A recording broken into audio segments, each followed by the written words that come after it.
అది సికింద్రాబాద్ గాంధీ ఆసుపత్రి. అక్కడ ఓ వ్యక్తి చిన్నపిల్లలు ఆడుకునే టాయ్ బైక్ మీద తిరుగుతున్నాడు. అందరికీ చూడ్డానికి ఆశ్చర్యంగా ఉన్న ఆసుపత్రిలో అధ్వాన పరిస్థితులకు ఈ దృశ్యం అద్దం పడుతోంది. కాళ్లు చచ్చిబడిపోయిన ఈ వ్యక్తి వారం రోజులుగా ఆసుపత్రికి చికిత్స కోసం వస్తున్నాడు. కానీ నడవలేని ఇతనికి ఆసుపత్రిలో కనీసం వీల్ చైర్ కూడా దక్కలేదు. ఆసుపత్రిలో వీల్ చైర్ ఉన్నా సిబ్బందికి డబ్బులిస్తేనే కానీ అవి దక్కే అవకాశం లేదు. ఈ పరిస్థితికి నిరసనే ఆ టాయ్ బైక్. గాంధీ ఆసుపత్రిలో ఈ దారుణమైన పరిస్థితిపై ఎన్టీవీ స్పెషల్ రిపోర్ట్.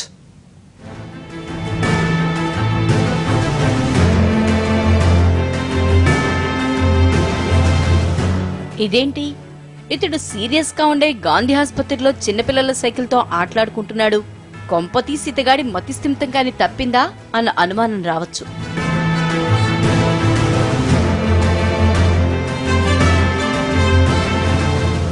మతిస్థిమితం లేంది ఇతగాడికి కాదు, ఇక్కడి సిబ్బందికి. ఇక్కడి వాళ్లకు డబ్బు పిచ్చి పట్టబట్టే రాజుకు కాళ్ళు చేతులు చచ్చుపడి కూడా పిల్లల సైకిళ్ల మీద తిరగాల్సిన దుస్థితి. హైదరాబాద్ బేగంపేటకు చెందిన రాజు ఎలక్ట్రీషియన్. ప్రమాదంలో కాళ్లు చచ్చుపడిపోయాయి. నడవలేని స్థితి. వైద్యం కోసం సికింద్రాబాద్ గాంధీ ఆసుపత్రికి వచ్చాడు. దానికి ఇతడి పిల్లలాటలకు కారణమేంటి అని అడగచ్చు. ఇప్పటికీ అందరూ తెలుసుకోవాల్సిందేంటంటే పిల్లలాటలు ఇతడివి కావు. ఇంటికి నేను సైన్ పెట్టి తీసుకొచ్చిన సార్, నా జిమ్మదారి మీద తీసుకొచ్చిన. ఉంటే ఉండని పోతే మనం ఏం చేస్తాం, మా అదృష్టం ఎంత ఉందని తీసుకొచ్చినాం సార్. నిన్న గాంధీకి వెళ్తే అక్కడికి వెళ్ళే వారికి ఒకసారి ఇంతకుముందు వెళ్ళే వారికి ఏమన్నారు, ఈ టైం అయిందమ్మా 12:30 అవుతుందని అంటే మరి అక్కడ చేరి ఇవ్వట్లేదు సార్. మాకు అవన్నీ ఏం చెప్పదు, మీకు బేగంపేట కదా దగ్గర అయితే అంటే ఇక్కడ ట్రాఫిక్ జామ్ ఫుల్ ఉంటుంది సార్. ఈ మినిస్టర్ రోజు నుంచి వెళ్దామంటే ప్యారడైస్ కాడ నుంచి బంద్ చేశారు. మళ్ళీ ప్యారడైస్ నుంచి మొత్తం ఉప్పల్ రింగ్ రోడ్ నుంచి దాటి వెళ్ళాలి సార్. మేము ఆటోలో వెళ్ళడానికి 150 అయిపోతుంది సార్ మాకు. ఒక్కసారి మీరు హాస్పిటల్ వెళ్ళాలి అంటే మొత్తంగా డబ్బులు ఇవ్వకుంటే వీల్ చైర్ ఇవ్వరిక్కడ. 100 లేందే ఈ భాగ్యం దక్కదు. 100 నోటు చూపితేనే వీల్ చైర్ లో కూర్చునే అవకాశం, లేదంటే లేదు. ఇలా ప్రతిసారి ఆసుపత్రికి వచ్చినప్పుడు 100 రూపాయలు ఇచ్చుకోలేని ఆర్థిక దుస్థితి. గతంలో చికిత్స చేయించుకుని ఇంటికెళ్లిన వ్యక్తి మళ్లీ తిరిగి ఆసుపత్రికి వచ్చాడు. గత అనుభవం గుర్తుకొచ్చింది. చేతిలో డబ్బు లేదంటే ఇక్కడ కనీసం వీల్ చైర్ దక్కదు. ఈ మాత్రం డబ్బులిచ్చుకునే స్తోమత లేదు. దీంతో ఇదిగో ఇలా చిన్నపిల్లలు ఆడుకునే టాయ్ బైక్ తో ఆసుపత్రికి వచ్చాడు. డబ్బులు ఆడతారు, మాకు ఇచ్చే కెపాసిటీ లేవు, లేదు సార్. అందుకు కూడా పిల్లలు స్కూటర్ తీసుకుని పోయినా. తప్పేముంది సార్ అలా? నాకు కాళ్ళు లేవు, నడవనికి రాదు. నడవని కోసం నేను బాబుగా నడుచుకుంటూ పోయి చూపించుకుంటుండే. నడవనికి రాదు, ఏం చేయాలి? వీచర్ ఇవ్వకపోయి వీచర్కి పైసలు అని నడతారు. మా దగ్గర డబ్బులు లేవు, మళ్ళీ ఏడికెళ్ళి తెచ్చుకొని ఇస్తాం మేము. అందుకోసం మా భార్యకి నేను చెప్పినా స్కూటర్ తీసుకొని పోదాం, డబ్బులు ఆడతారు కదా గవర్నమెంట్కి ఎందుకు ఇస్తారు డబ్బులు. స్కూటర్ మేము పోయినాము సార్. కాళ్లు చచ్చుబడి తినేందుకు తిండి లేక అల్లాడడం వల్లే కదా ప్రభుత్వ ఆసుపత్రులకు వస్తోంది. అలాంటిది వీల్ చైర్ కి డబ్బులు కావాలంటే ఎలా? అది కూడా వచ్చిన ప్రతిసారి 100 అంటే సాధ్యమేనా అన్నది రాజు ఆవేదన. అడుగుతే గనక ఎవరైనా పేషెంట్ మాకు కంప్లైంట్ చేస్తే తప్పకుండా మేము యాక్షన్ తీసుకుంటున్నాం, ఎక్కడికక్కడ తీసుకుంటూనే ఉన్నాము. ఎంక్వైరీ కూడా ఆర్డర్ చేసాము ఈ విషయంలో. రేపు మధ్యాహ్నం కల్లా ఎంక్వైరీ రిజల్ట్ కూడా తేలుతుంది. నా ఎడం వైపు సూపరింటెండెంట్, డిప్యూటీ సూపరింటెండెంట్ గారు కూడా కూర్చొని ఉన్నారు. రేపు మధ్యాహ్నం కల్లా వస్తుంది. ఒకవేళ ఎవరన్నా కానీ డబ్బులు డిమాండ్ చేసి ఈ అబ్బాయికి వీల్ చైర్ నేను ఇవ్వను అని చెప్పింటే కనుక ఆ పర్సన్ని మటుకు మేము తీసేస్తామండి. రాజు టాయ్ బైక్ తో పడుతున్న పాటలు అందరినీ ఆకర్షించాయి. అంతేకాదు నేషనల్ లెవెల్లో వార్తగా మారింది. డబ్బు లేకుంటే మనిషికి విలువ లేదంటూ రాజు టాయ్ బైక్ దృశ్యాలు దేశవ్యాప్తంగా ప్రసారమయ్యాయి. ఇక్కడి దారిద్ర్యం ఎక్కడెక్కడికో తెలిసిపోయింది. సిబ్బంది చేతివాటం ప్రపంచమంతా పాకిపోయింది. దీంతో రాజుకు హుటాహుటిన వీల్ చైర్ ఇచ్చారు సిబ్బంది. 100 రూపాయలు అవసరం లేకుండానే ఇతడికి కావలసిన ఏర్పాట్లు చేసింది గాంధీ ఆసుపత్రి. తెలంగాణ के मुख्यमंत्री जी को वो और उनके परिवार के अलावा कुछ सोचता नहीं है. करोड़ों रुपए लगाकर वो उन्होंने अपना मकान बनाया. जिस व्यक्ति का बाथरूम भी बुलेट प्रूफ हो उसके बारे में क्या कहा जाए. व्हील चेयर खरीदने के लिए तेलंगाना की सरकार के पास पैसे नहीं है. शर्म आनी चाहिए केसीआर साहब आपको. ఇందులో తన తప్పేం లేదంటాడు రాజు. ఏదో ఒక ఆల్టర్నేటివ్ చూసుకోవాలి కాబట్టి తాను టాయ్ బైక్ వాడానని అంటున్నాడు. తెలిసి చేసినా తెలియక చేసినా రాజు అతడి టాయ్ బైక్ స్టోరీ దేశమంతా తెలిసిపోయింది. గాంధీ ఆసుపత్రిలో సిబ్బంది చేతివాటమేంటో స్పష్టమైంది. మరి రాజుకు వీల్ చైర్ ని ఏర్పాటు చేయటంతో ఇది ఆగుతుందా? రాజు లాంటి వాళ్లను పీకు తింటున్న సిబ్బంది ఎవరో గుర్తించి చర్యలు తీసుకుంటారా? తేలాల్సి ఉంది. రాజుకు నలుగురు పిల్లలు ప్రమాదవశాత్తు కాళ్లు చచ్చిబడిపోవడంతో ఇతడు కూడా ఒక పిల్లాడిగా మారిపోయాడు. ప్రతిదానికి ఎన్నో అవస్థలు, పరుగెట్టి సంపాదించే కాళ్లు కాస్త కూలబడ్డంతో మరెన్నో ఆర్థిక ఇబ్బందులు. ఈ పరిస్థితుల్లో ఈ కుటుంబానికి 100 రూపాయలు ఎంత కష్టమో తెలుసుకోవచ్చు. రాజు కుటుంబ స్థితిగతులపై అతడి మాటల్లోనే విందాం. హాస్పిటల్లో గేట్ లోపలికి వెళ్ళాలంటే లంచం, అక్కడ స్ట్రెచర్ కావాలి అన్నా బెడ్ కావాలి అన్నా లంచం. తీరా లోపలికి వెళ్ళి ట్రీట్మెంట్ చేసుకోవాలంటే డాక్టర్ దగ్గరికి వెళ్లే ముందే ఒక 10 మందికి 100 రూపాయలు ఇస్తూ వెళ్తే కానీ అడ్మిషన్ దొరికినటువంటి పరిస్థితి. ఇవేవో కొన్ని సినిమాల్లో డైలాగ్స్లా వినిపించినప్పటికీ, ఠాగూర్లో చిరంజీవి చెప్పినప్పటికీ అవే నిజమయ్యాయి. మొన్న చెస్ట్ హాస్పిటల్లో జరిగినటువంటి ఇన్సిడెంట్ మర్చిపోకుండా ముందే ఈరోజు గాంధీ హాస్పిటల్లో ప్రస్తుతం మనం చూసినటువంటి ఈ పేషెంట్ పేరు రాజు. తను 6 నెలల క్రితం ఒక ఎలక్ట్రికల్ షాక్ గురైనటువంటి టైంలో కింద పడి తలకు గాయమైంది.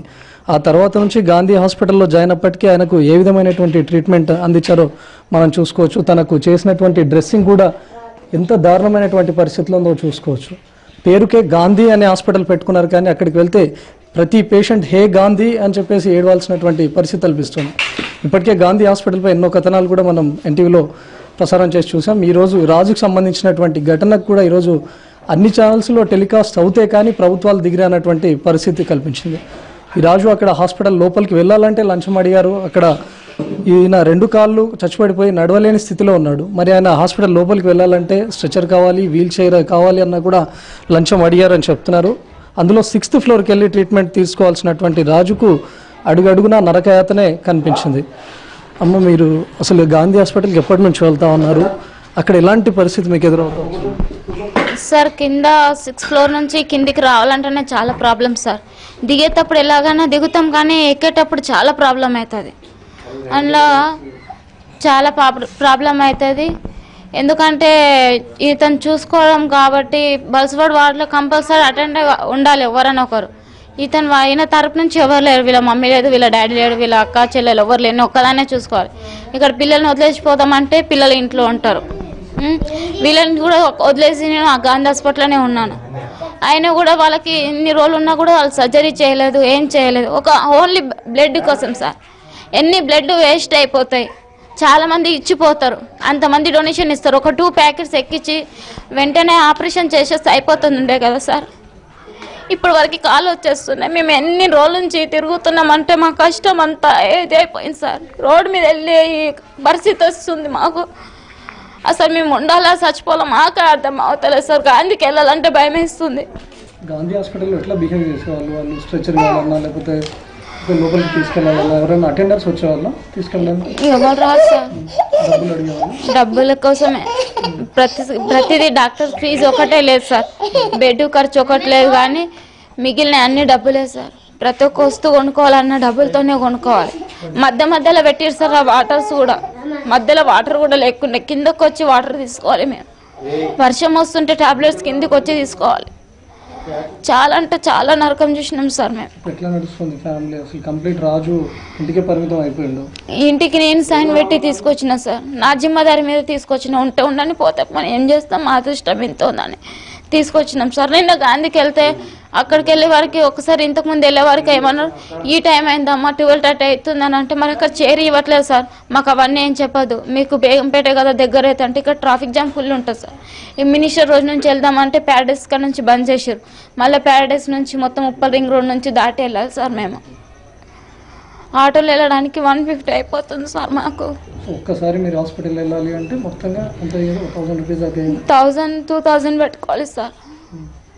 15 డేస్లో 2000 పెట్టుకొని వెళ్తేనే అందులో ఏదన్నా జ్యూస్ తాగాలన్నా ఏది తాగాలన్నా 40 రూపీస్. 10 రూపీస్కి ఏం వచ్చేటి ఏం లేదు, కానీ చాయ్ ఒకటి వస్తే 10 రూపీస్కి. మిగిలినవి అన్నీ మన డబ్బులు పెట్టుకొని కొనుక్కోవాలి. అట్లుంది సార్ అక్కడ పరిస్థితి. రాజు అన్న, ఈరోజు మీ పిల్లలు ఆడుకునే స్కూటర్ పైన హాస్పిటల్కి వెళ్ళాల్సిన పరిస్థితి ఎందుకు వచ్చింది? ఏం చేస్తారు, డబ్బులు ఆడతారు. మాకు ఇచ్చే కెపాసిటీ లేవు, సార్. అందుకు కూడా పిల్లలు స్కూటర్ తీసుకుని పోయినా తప్పేముంది సార్? అలా నా కాళ్ళు లేవు, నడవనికే రాదు. నడవని కోసం నేను బాబుగా నడుచుకుంటూ పోయి చూపించుకుంటుండే. నడవనికే రాదు. ఏం చేయాలి? వీచర్ ఇవ్వకపోయి వీచర్కి పైసరి అని నడతారు. మా దగ్గర డబ్బులు లేవు, మళ్ళీ ఏడికెళ్ళి తెచ్చుకొని ఇస్తాం మేము.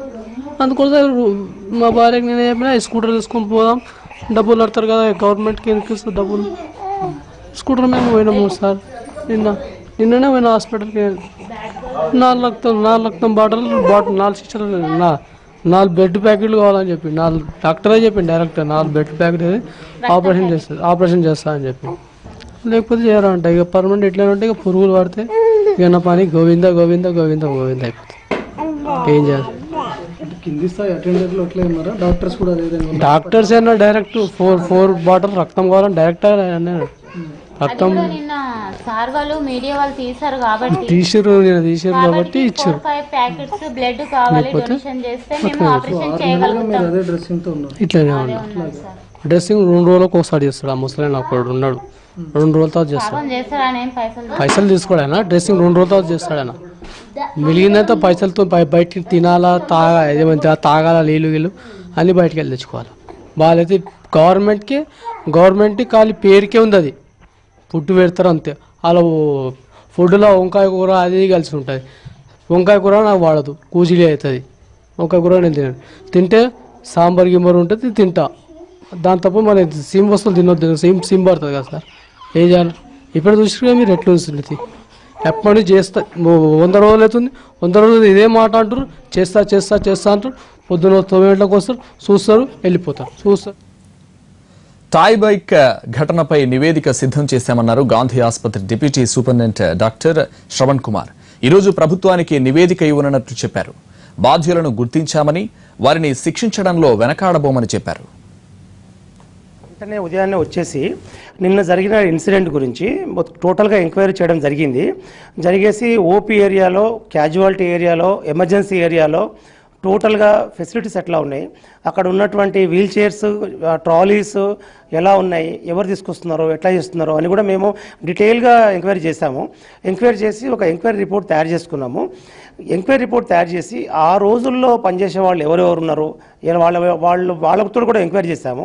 వార్డ్ బాయ్స్ ఆయమలతో కూడా మాట్లాడిన తర్వాత ఒక డీటెయిల్ రిపోర్ట్ చేసుకుంటున్నాము. ఆ డీటెయిల్ రిపోర్ట్ని వాళ్ళు సబ్మిట్ చేస్తున్నాము. ఇప్పుడే ఇంకొక 1 అవర్లో 2 అవర్స్లో మేము సబ్మిట్ చేసేసి గవర్నమెంట్కి సబ్మిట్ చేసేసి దానికి సంబంధించినటువంటి బాధ్యులైన వాళ్ళకు శిక్షించడానికి వెనుకాడము.